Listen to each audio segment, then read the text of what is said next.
এই দেয়ালে একটা লাগা। এই এখানে পোস্টার লাগাবে না, এই জায়গাটা মলির জন্য বরাদ্দ। কেন? কলেজটা কি মলির পৈতৃক সম্পত্তি নাকি? তোমাদের সাথে তর্ক করার কোনো ইচ্ছেই আমাদের নেই। আমাদের পথ থেকে সরে দাঁড়াও, ননসেন্স। এই মুখ সামলে কথা বলো, নইলে। এই কি হয়েছে? আমাদের কর্মীদের গায়ে হাত দিয়েছো কেন? তোমাদের কর্মী আমাকে গালি দিয়েছে। দিয়েছে তো শালা কাজ করেছে।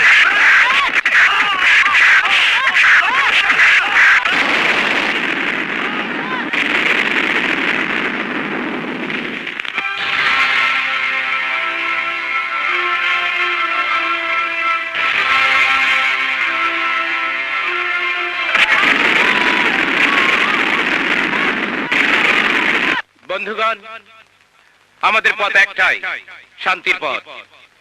আমরা শান্তিপূর্ণভাবে নির্বাচন করব। আমি বিশৃঙ্খলাকে মনে প্রাণে ঘৃণা করি। তোমরা যদি আমার নীতিতে বিশ্বাস করো তাহলে আমি নির্বাচন করব। নীতি ভঙ্গ করে বিশৃঙ্খলা সৃষ্টির ইচ্ছা যদি কারো মনে থেকে থাকে তাহলে বলো, আমি বসে যাব। না, আমরা তোর নীতিতে বিশ্বাস করি। আমরা চাই সবকিছু শান্তিপূর্ণভাবে হোক।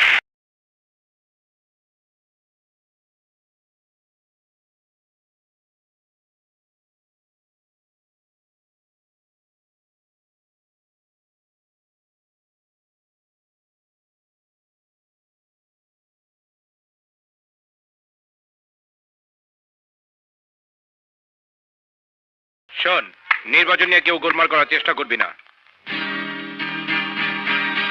কিছু বলবে? আমি তোমার সাথে সমঝোতা করতে চাই। কিরকম সমঝোতা? তুমি নির্বাচনে প্রতিদ্বন্দ্বিতা থেকে সরে দাঁড়াবে, বিনিময়ে প্রয়োজনে আরো পাবে।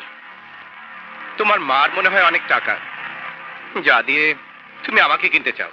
টাকা আমার না আমার মায়ের তা জানার কোনো প্রয়োজন তোমার নেই।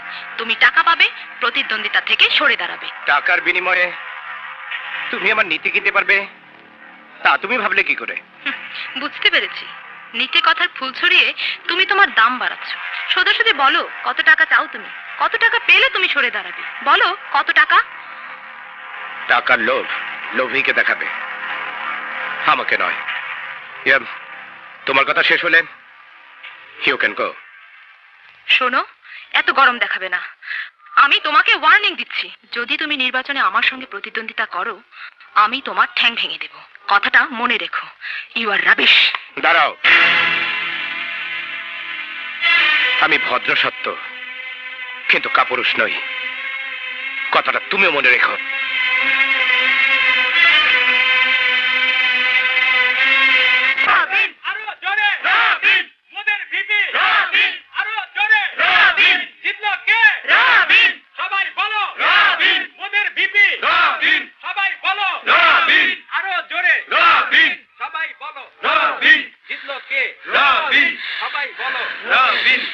আমাকে দেখে জয় উল্লাস করছে। ওর ঠ্যাং ভাঙার আগ পর্যন্ত আমার মাথা ঠান্ডা হবে না।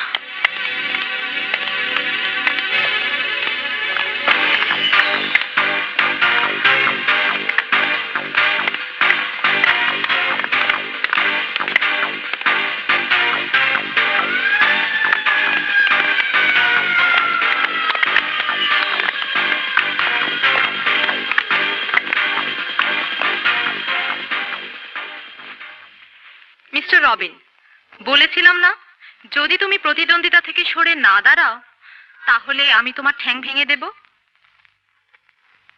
পারলে ঠ্যাংটা রক্ষা করো।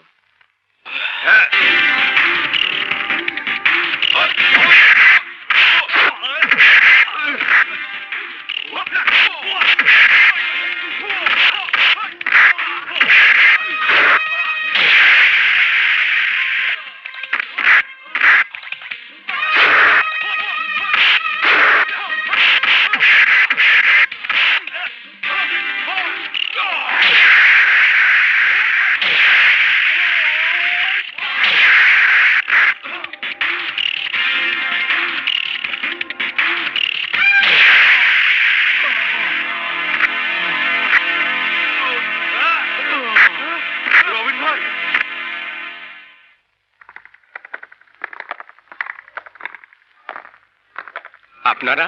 আপনার নামই রবিন? জি, কেন বলুন তো? মিস্টার রবিন, আপনার উপরে সন্ত্রাসী হামলার অভিযোগে এই মলি নামের মেয়েটিকে আমরা গ্রেপ্তার করেছি। দেখুন তো ওনাকে চিনতে পারেন কিনা। দারোগা সাহেব, আপনারা ভুল করেছেন। এই মেয়েকে আমি চিনি না, কোনোদিন তাকে দেখিনি। সরি, আপনি এখন যেতে পারেন।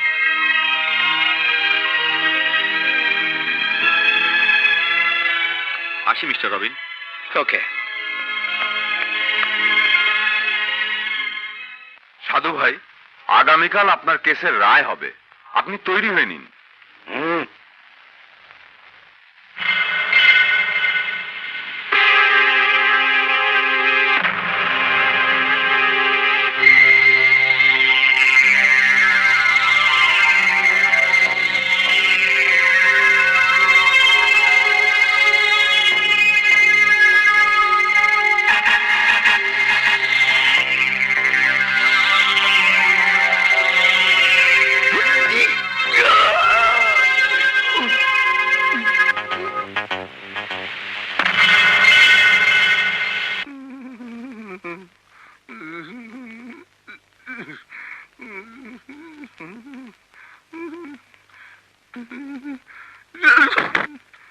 ইওর অনার, যে ব্যক্তি নিজের বোঝা বইতে অক্ষম তার বিরুদ্ধে 4টি মামলা দায়ের করা হয়েছে।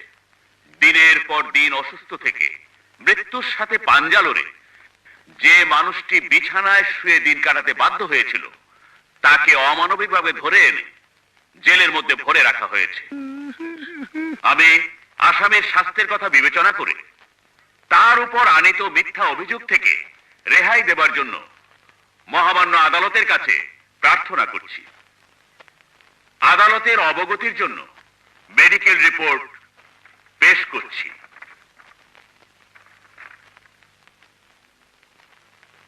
আসামিকে দাঁড় করা। ইওর অনার, এই অসুস্থ রোগীর দ্বারা মানুষ খুন করা অসম্ভব। তাছাড়া আমার মক্কেল কুদ্দুস মোল্লা ওরফে সাধু ভাইয়ের বিপক্ষে সাক্ষী দেওয়ার জন্য কাউকে পাওয়া যায়নি। অতএব মেডিকেল রিপোর্ট চেক করে তাকে বেকসুর খালাস দেওয়ার জন্য আমি মহামান্য আদালতের কাছে প্রার্থনা জানাচ্ছি। That's all your order. আসামি কুদ্দুস মোল্লা ওরফে সাধু ভাইকে এই আদালত বেকসুর খালাস দিচ্ছে।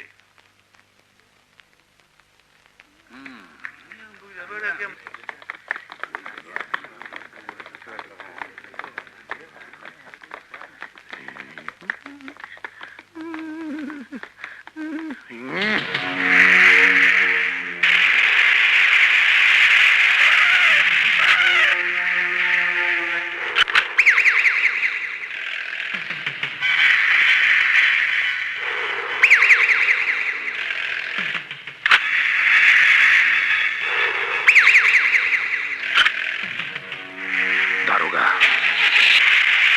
এই রহমান, রহমান!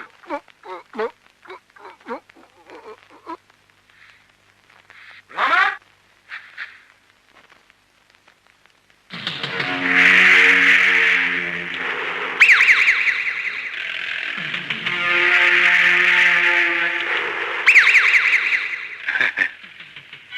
সালাম দারোগা সাহেব, সালাম।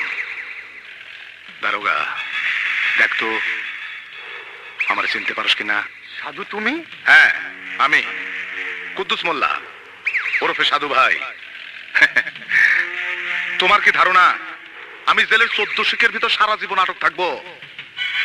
আর পৃথিবীর এমন কোন জেল নাই এই সাধু ভাইরা আটকায় রাখে। দারোগা, তুমি বহুত গরম খায়া গেছো। আমারে তুমি হ্যান্ডকাপ পরায়া জেলের ভিতরে ঢুকাইছো।